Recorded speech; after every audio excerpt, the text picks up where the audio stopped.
I am Stephen Rothberg, President and founder of CollegeRecruiter.com, the leading job board for college students searching for internships and recent graduates hunting for entry-level jobs and other career opportunities. I've offered to answer a few questions today for job seekers, both students, recent graduates, and those with years of experience. So, let's get to them.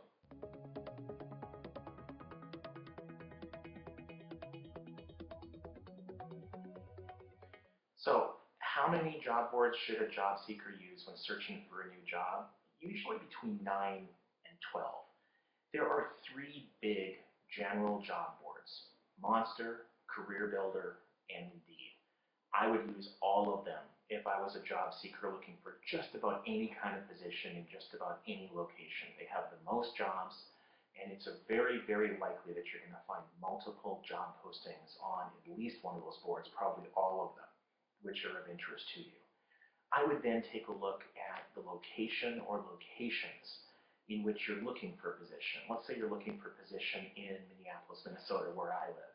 Then you'd want to go on to Google, Bing, Yahoo, whatever your favorite search engine is, and type in something like Minneapolis jobs. You're probably going to see at least 2, 3, 4 good job boards are going to come up on that first page of the search results. Run your search again. Go to the job board, type in keywords for the kind of position you're looking for, mechanical engineering or whatever it may be. And then the next group would be occupational fields. You've got the big general boards, 3 or so of them. You've got location-specific boards, 3 or so of them. And then type in Google, Bing, Yahoo, the kind of position you're looking for, say mechanical engineering jobs. And again, see what boards come up on the first page or two. Go to those and kind of repeat that process. Now that's 9 boards right there. Some candidates, particularly the ones that we serve, currently enrolled post-secondary students in a 2-year, 4-year school, graduate school, and those who have graduated within the past few years, should also be looking at more entry-level sites like a collegerecruiter.com. On the other hand, if you are, say, of retirement age, then you want to do kind of the flip side and look for jobs. Type in retirement jobs or something along those lines in Google, and you'll probably find some sites there like retire jobs and so on and so forth, and use those. That probably is going to bring you to somewhere between 9 and 12 boards. So what should job seekers do once they're on one of those job boards? Well, the first thing is I would not register right away unless the job board forces it. I'd want to make sure that the job board has the right types of jobs for me, because maybe your search wasn't all that great. Maybe the way they came up in the Google, Bing, Yahoo search results was kind of misleading, and you ended up in the wrong place. Once you run a search or two on that site, and you can see that it has the jobs that are right for you, then apply to each and every one of the jobs which is of interest to you and for which you're qualified. Make sure you register with the site so that employers can find you, and only make your resume anonymous if you really don't want your current employer to know that you're looking for a position or there's some other very unusual reason like that. And then finally, probably most importantly, set up job match alerts. Some sites call them agents. What that does is that usually once a day you'll get an email from the job board that will essentially say, here are jobs that were just posted in the last day which match your interests. So if you've typed in mechanical engineering in Austin, Texas, that board should only email you if new mechanical engineering jobs in Austin, Texas come available. So you don't go back to that website day after day, or really ever, unless the board sends you an email saying that you've got a position there that's going to be of interest to you. Then click the link, go to that job posting, review it, make sure you're qualified, make sure you're interested, apply, and go away. Finally, some people consider LinkedIn to be a social network. I consider it to be more of a job board than a social network, because the reality is the vast majority of people use LinkedIn to find employment opportunities. They're not using it for networking opportunities, like to find a new potential business partner, or who do I contact in XYZ company if I want to sell something to them. almost all of the activity on LinkedIn is employment related. So I would include LinkedIn as one of the sites that you should use. Make sure your profile is complete. Do upload a photo.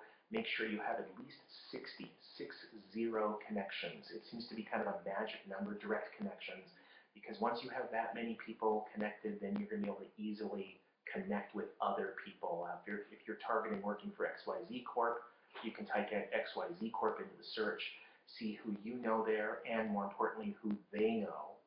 And then you message those people through LinkedIn to ask for an introduction. So you message your uncle to ask him to forward your request to his high school buddy or whoever it is that he's connected with on LinkedIn. Good luck.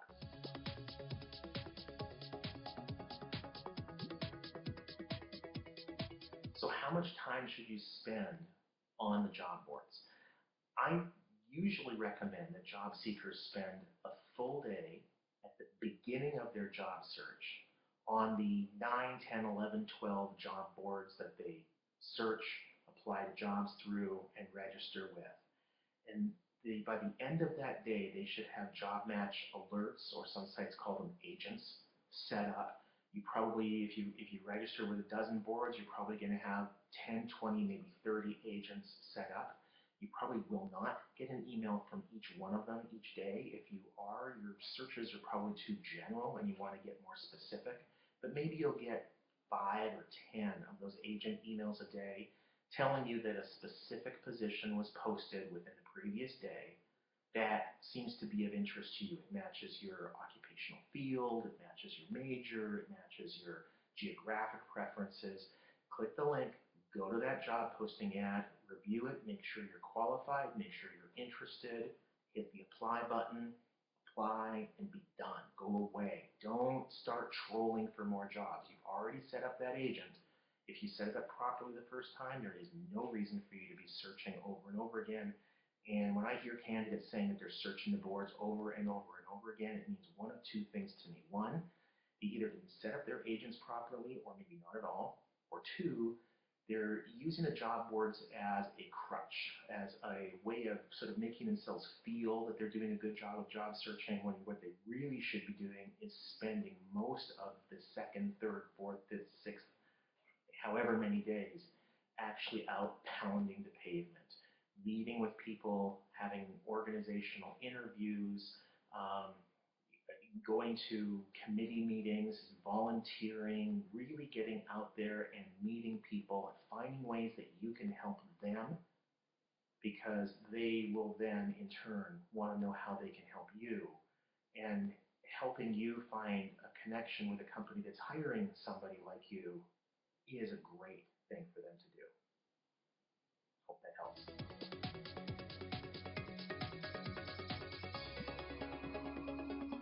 So what are the limitations of job boards? Well, most jobs go unadvertised.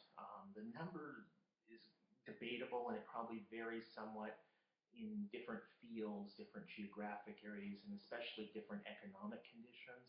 But the general rule of thumb is that probably somewhere between 80 and 90% of job openings are not advertised, which means that an even smaller percentage are going to be advertised on job boards, which means an even smaller percentage are going to be advertised on the job boards you use. There are about 50,000 job boards that target candidates who reside in the US, and about another 50,000 that target candidates who reside outside of the US. So there's no way that you're going to look at every job on every job board. You're probably looking at somewhere between 2 and 5% of the jobs for which you're qualified and which you may be interested in, if all you're doing is looking at the job board. So lots of people find jobs on job boards. It's actually the second highest, second largest source of hiring, according to the better surveys or studies that are done out there.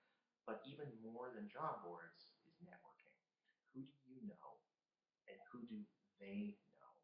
So talk to your friends, talk to your family, and don't ask them to help you find a job, but instead ask them who they know. If you can get the names of 3 people from each person you know, just ask them the names of 3 people that they know, who may be able to help you find a position than your friends, your family. Let's say you know 30 people. Now all of a sudden you know 90 people.